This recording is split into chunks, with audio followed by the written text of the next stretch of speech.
This is a Nice Guys Patreon exclusive.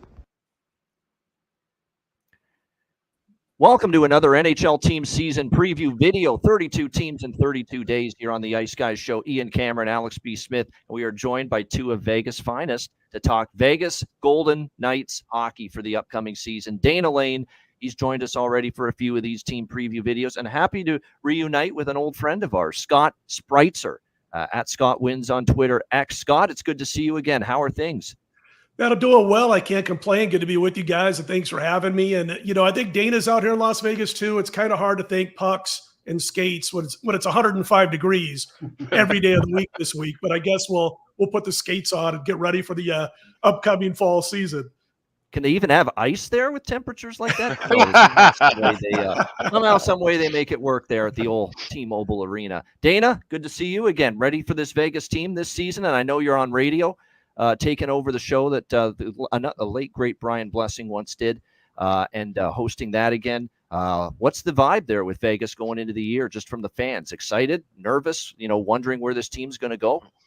Yeah, the vibe I definitely get is nerves. I mean, you have a certain section of the fan base that is very excited. They'll always be excited about it, but then, you have the reality of what we see on the ice. But speaking of that radio show, I remember sitting with Brian, the day that we saw the opening roster of the expansion draft, and we thought, well, where are the goals coming from? So we know more than most that you don't look at a team on paper and say, well, this is who they're going to be, because this is going to be a very good defensive team.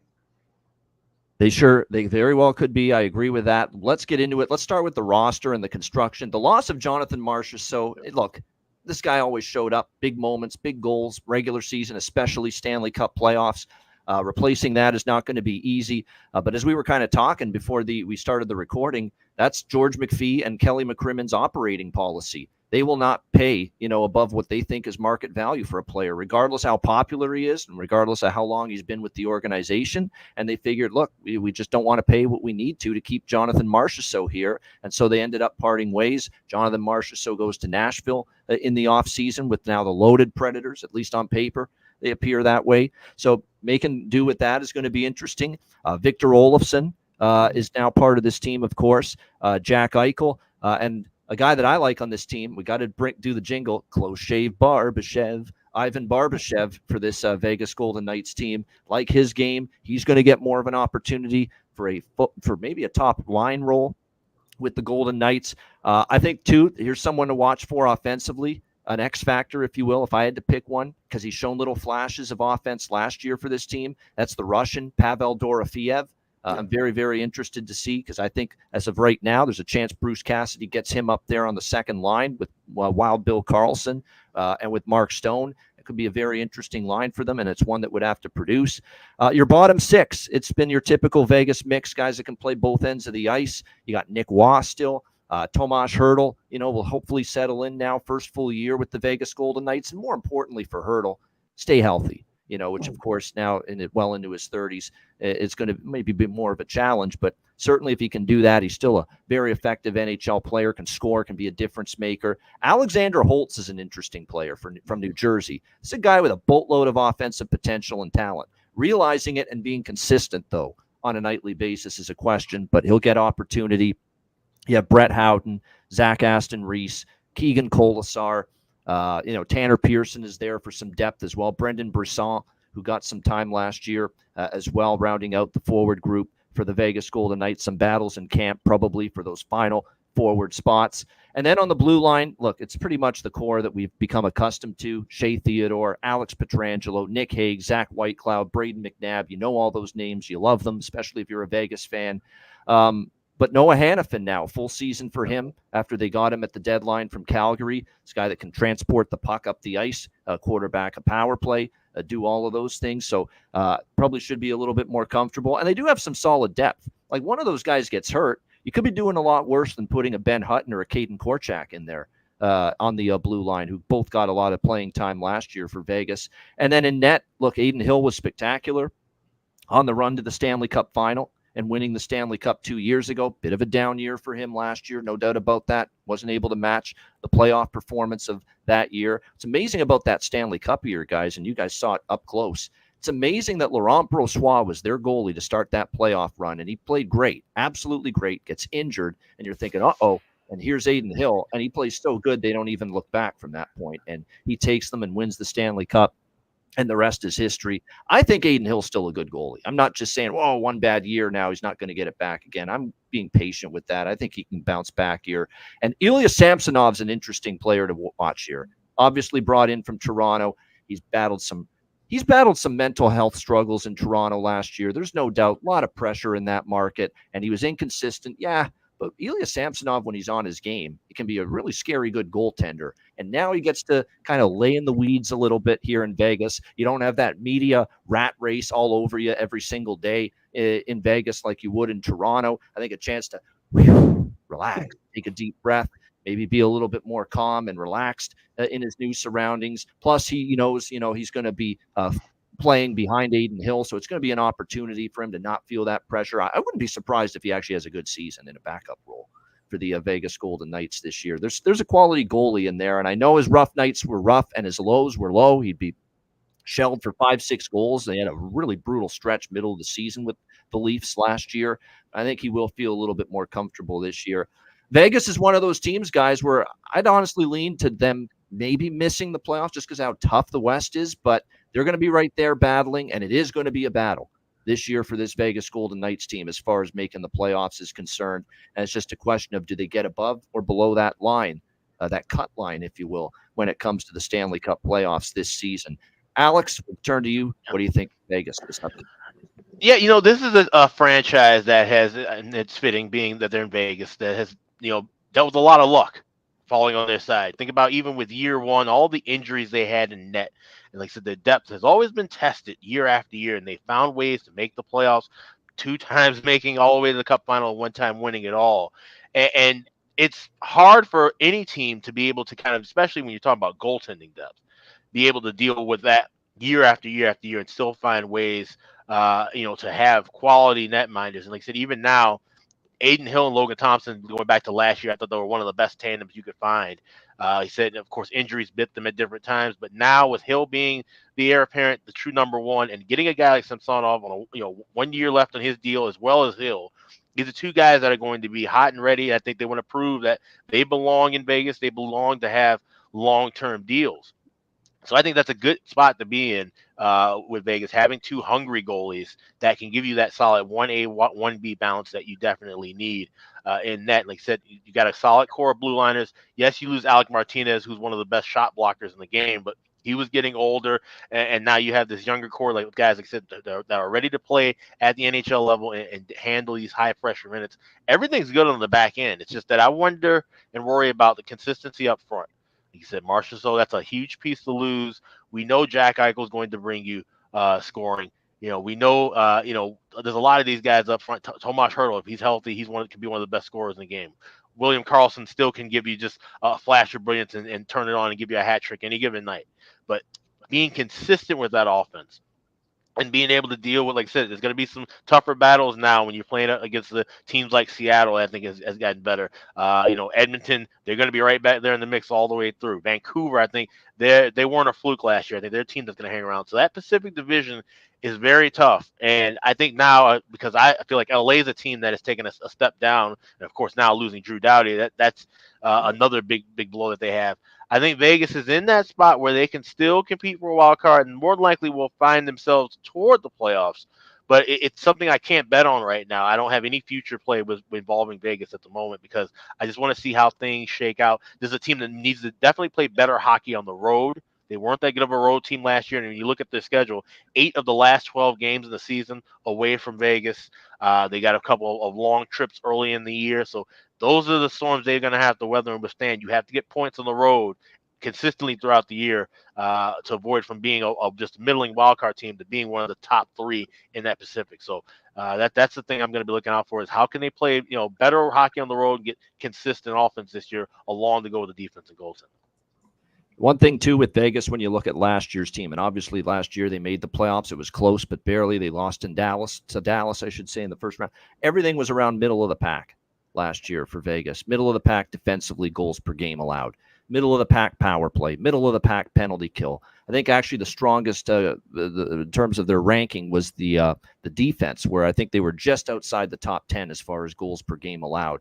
But everything was around middle of the pack. And, if none of those areas improve this year, their goal scoring, their goals against, the special teams, it's challenging. It'll be a challenge for them to move on up the pecking order in the Western Conference. And like I said, battling for their playoff lives this season is probably what I expect here from this Vegas Golden Knights team. People in Vegas, by the way, speaking of Ilya Samsonov, one thing I want to throw, he's going to be one of the more enjoyable sound bites you're going to hear throughout the course of the season. This man is brutally honest. He's got some humor to him as well. And I thought, considering he's got to answer the media every damn day in Toronto with that media, they're like a bunch of buzzard hawks. I mean, they're just waiting to pounce. And he went about his business as well as I think you could ask for, especially given the tumultuous up and down season that he had last year with the Leafs. Scott, let's go to you. What do you think about this Vegas team?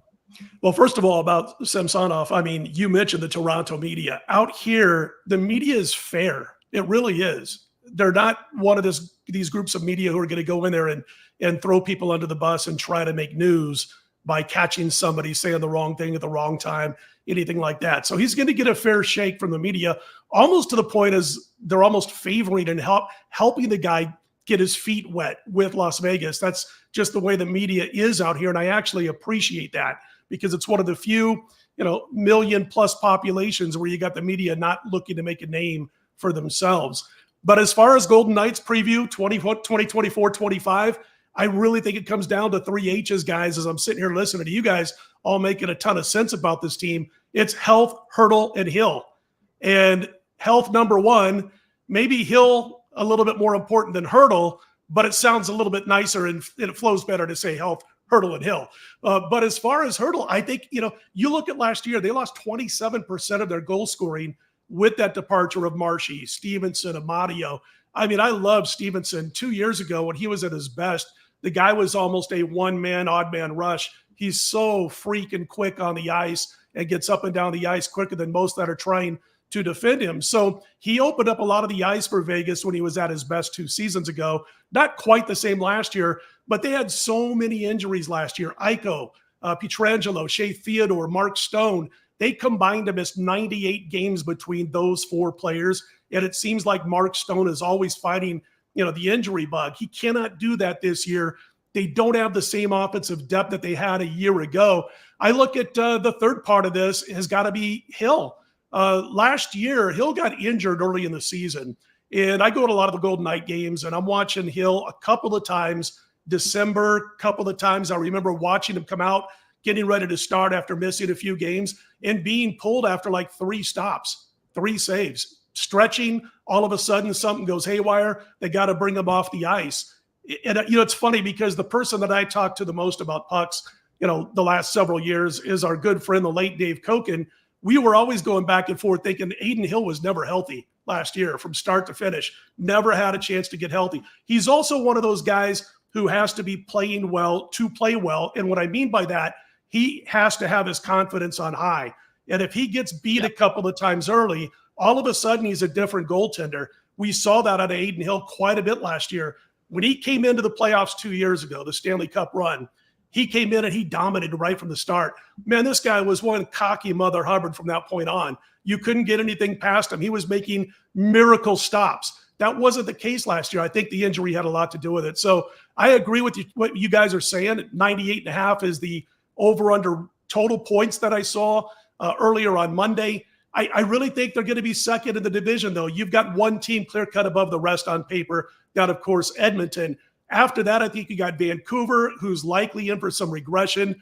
And then everybody else is weak or bad in that division.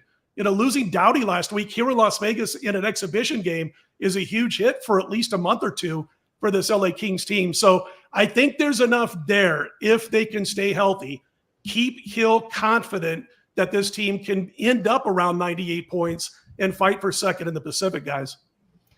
Yeah, great thoughts. And I like what you said about Adin Hill. Last year, if it was 2-0 in the first 8 minutes against him, it often got to 4 or 5. Yes. in the same game. And that happened a lot last year with Aiden. And that's what happens sometimes when you have a little bit of a dent in your confidence all of a sudden. Like Jacob Markstrom, that's kind of what he dealt with his last couple of years in Calgary. It's kind of the same. There's a few goalies around the league that are like they say, yeah, if they don't have the good start or get those good kind of saves and build that confidence in a game, they can lose it and things can go haywire quickly. I think I still had Vegas, my power rating, still a little ahead of LA coming into the season. Well, now with the Drew Doughty injury, my gosh, it's widened. It's certainly made things a little bit better, I guess, for the Vegas Golden Knights, because I'm looking at that LA team, and I know there's Vegas, but I just want to bring it up quickly. You're going to be asking Gavrikov's already a top pair guy, but you're going to have to ask guys like Jordan Spence, a young Brandt Clark, and I like the kid, but man, you're going to ask for a lot more responsibility and minutes for him. An older Joel Edmondson who was brought in. I mean, it's just not that you lost the quality of Doughty. It's that who the hell is going to replace the minutes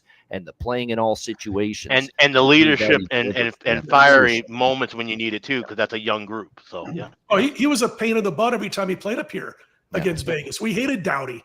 We loved him, but we hated him. I mean, this guy was a thorn in everybody's side. And you hate to see a guy like that get injured, but then you got to take the emotion out of it and say, this makes this a weaker team. And Alex hit it on the head. Their leadership takes a huge dent with him sidelined. Yeah. And I was remiss to mention Stevenson being gone as well, which was a huge loss for the Vegas Golden Knights. Really enjoyed the way his game developed and unfolded. By the way, Mark Stone, Dana, and I'll throw it to you. Since 2019, he hasn't played more than 65 games, 65, 55, 37, 43, 56 for games played. So can he get to that 70-game plateau this year? He's 32 now, and he plays a very, very physical style, and he's skating all the time because he's one of the best two-way players, too. He's a puck thief. This guy is a master of taking the puck away from you. He's like a pickpocket in neutral zone. He just takes the puck away from you, and you don't even, well, how the hell did he do that? And then all of a sudden he's got the puck and taking it the other way. He's just a magician like that. And he's made a career of doing that and being such a great player away from the puck and taking it away and creating turnovers. And like I said, he's going to be even more important to Scott's point now with just the players you've also lost up front coming into this season. Dana, your thoughts on Vegas? Yeah, I think it's a good point about him. He's going to have to be a point of game player this year. There's no doubt, and he's going to have to stay healthy. I mean, it is. There's no secret. I mean, just looking at this and analyzing this team, they have to stay healthy. And it starts, with their back end. It starts in their in net. And Scott was talking about how, when Aiden Hill got hurt, he came back and played one game against Ottawa, and then he was out again. I mean, basically played one game over a 2-month period of time. And without him, the Golden Knights were a 500 hockey team. So they have to stay healthy. Now, as far as Samsonov and correlating what he did in Toronto and saying, well, this is what he might do in Las Vegas. Well, let's get Sean Burke a little bit in there and let's see what he can do. He's done some magic with Vegas goaltenders in the past, but this is the difference, and this is what I worry about. There's a difference between being a defensive style hockey team, which Vegas is going to be. I mean, it's Bruce Cassidy's talked about how he wants to be the best defensive team in the Pacific Division.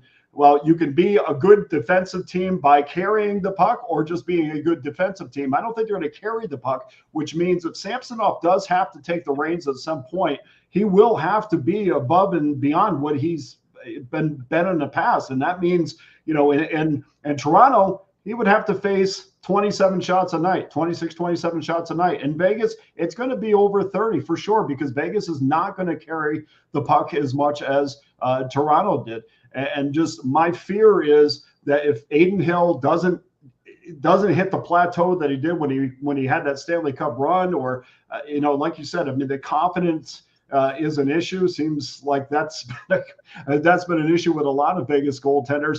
I think they have some issues there, but if you look at them defensively, wow, I mean that pairing, I mean those pairings, as you guys have talked about, I mean they've lost some guys, but having Theodore and Pietrangelo on the top pairing, and Hagen, Hannafin, and Whitecloud and McNabb, well, what do they all have in common? Well, they have one guy that is not afraid to get up into play and not afraid to be an offensive defenseman, and they have another one who's a little bit more of a stay-at-home. And I think that's ideally really what you want, even with that McNabb and Whitecloud pairing. Even at times we saw White Clouds, act like a forward last year, and Yeah. McNabb is more than happy to stay back and be a stable back-end defenseman. But I think defensively, we might look at this team and say, wow, this might be as good as they've been. Because I love these pairings. And then, they really like Caden Korzak, a guy that, might be up into the lineup sooner than you might think. And Ben Hutton for sure is another guy that they went to camp. They had 8 defensemen at one point. I mean, they were looking for defensive depth because that injuries has been an issue on that back end, and they need to protect these goaltenders.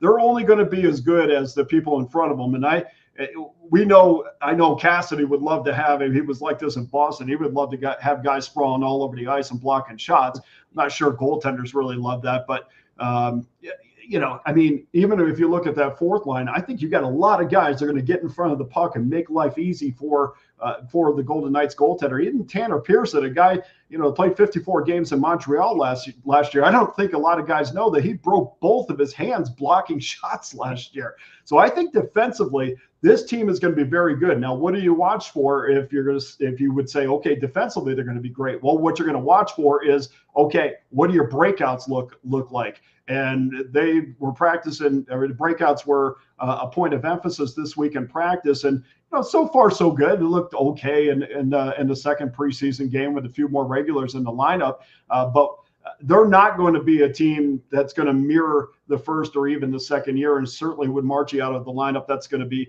very difficult to replace him offensively. But I think they're pretty happy with where they are. I think that they know that the style and the identity of this team is going to change this year. This is not going to be let's get the puck up the ice as quickly as possible and let's use our speed to our advantage. I love the Barbashev line. Or the Jack Eichel line with Barbashev and Olofsson. And the other thing, if you want to talk about pairings, well, there's also pairings on those top 4 lines as well, where you have guys, it may be jumbled from what we're used to seeing in the past, but you do have guys that have played together and have familiarity with each other. And that's really half the battle when you're talking about offensive, being successful offensively. And we know that Olofsson and Eichel played together for 3 years in Buffalo. So they should have some cohesion. You know what, real quick about Barbashev, last year he had like 18 or 19 goals on, I think he took about 120 shots. That has got to pick up. And I'm going to say that part of that was because of all the injuries around him. We're going to give him the benefit of the doubt for now and see how he starts. So he's going to be on that first line. Eichel's going to be out there with him.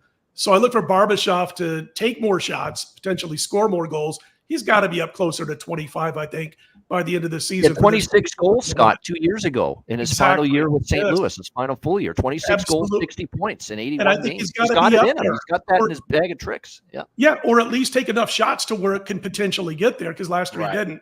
And then in goal, what I'm interested, Dana and Alex and guys, is that I want to see first month of the season, if you have Aiden Hill as your clear-cut starter, Samsonov as your backup, or if we get a 1A, 1B platoon type situation. If that happens, that means that Hill is not exactly where Cassidy wants him to be. Or he doesn't know yet. Right at the moment. He's Yeah. not sure. And that's the thing. You can be flexible in October with that, and then set yourself a date by November or so and so. If a goalie is emerging as a clear cut guy, you ride with him a little bit longer, but you at least have that flexibility early in the season to go 1A, 1B. And Hill's familiar with that by already doing that with Thompson. So. Yep. Well, I mean, what we definitely don't have is a clear cut number one. So you do have to go into the beginning of that season trying to feel it out. And I mean, what was it? He had 26 and 8 last year against Toronto. I mean, he deserves a shot to be a guy that I probably at the end of the year would suspect he won't, barring injury, won't get as many starts as Hill, but I don't think it would be a definitive 1 and 2 goaltender. I think it will be 1 and 1A. I think they both deserve a shot, but again, the play on the ice, we're not going to solve anything looking at paper. That first month of the season, I really think was going to be a definitive display of what who's going to be your number one down the road. And Aiden, that's what's funny about this team, guys. if you told me they're not going to make the playoffs, like Alex said, I could say, yeah, I can make a case for that. If you think that they're going to be in the top 3 in the Pacific, I can make a case for that as well. Right. The one thing that Kelly McCrimmon said in his presser last week, he said, the one thing that was great about that first year is a lot of people outplayed their contracts. And the one thing, as you brought up, Alex, with Aiden Hill and Samson up both in contract years, hopefully that's going to push them to be better than maybe they would if they had 2 or 3 years left on their deal. But there's one thing about this organization, Scott, and you know this. They love to bring guys in with chips on their shoulder with something to prove. And I do think that they have a bunch of guys in that category this year. Mm-hmm. I agree. Going to be scrappy, no doubt about it. Chippy and scrappy. Seems like a team with a lot of unders, which I know this program usually shy away from unders, but I think and I think we're going to get value because of the fact that everyone's thinking Vegas and over for all these years. They were 50-50, by the way, over unders last year. 41 unders, 40 overs, 1 push last year for Vegas. I'm seeing at FanDuel a 6.5 right now with that first game they have at home against Colorado. I'd be leaning toward the under for that. Yeah. I know one thing they can't do, guys. They cannot. You can't lose to Anaheim. You can't lose to Calgary. You lose to whoever Utah is right now. You can't lose to Buffalo. They were 3-8 against those teams last year. Even if they were 500 and you gave them a point for the extra odd game, I mean, they would have been in a home ice advantage against the Kings easy if you just gave them that extra 6 points. But they really dropped the ball up against teams that they should have beaten. And that just simply cannot happen. I mean, and not only that, can that not happen? You can't blow a 2-0 lead and then go back to T-Mobile and blow that against one of the better teams in the league. They played Dallas well last year until it got to the postseason.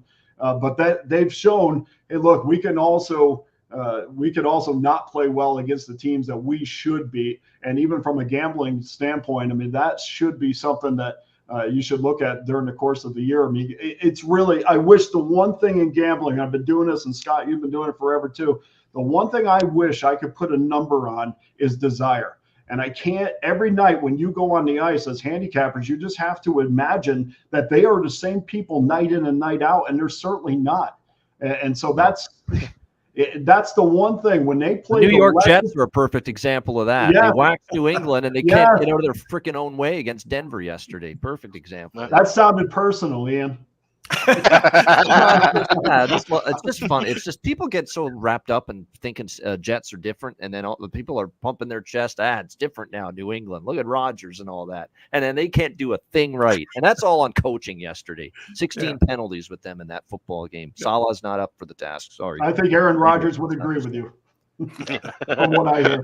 Yeah, but it's absolutely. You're not going to get the same team night in and night out. Let's not also forget the fact too, guys, I mean, I kind of compare it to the Cup run, but I like the fact that this team's had some time off this year. Yeah. I mean, if you compare it to the Stanley Cup run, McCrimmon said, hey, we played 43 more days, when we won the Stanley Cup versus last year.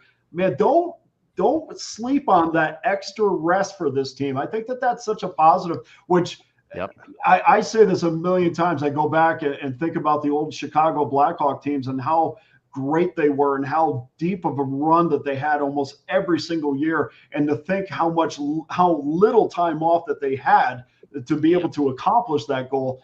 It was absolutely amazing what that organization was able to do. But I think that time off is massive too.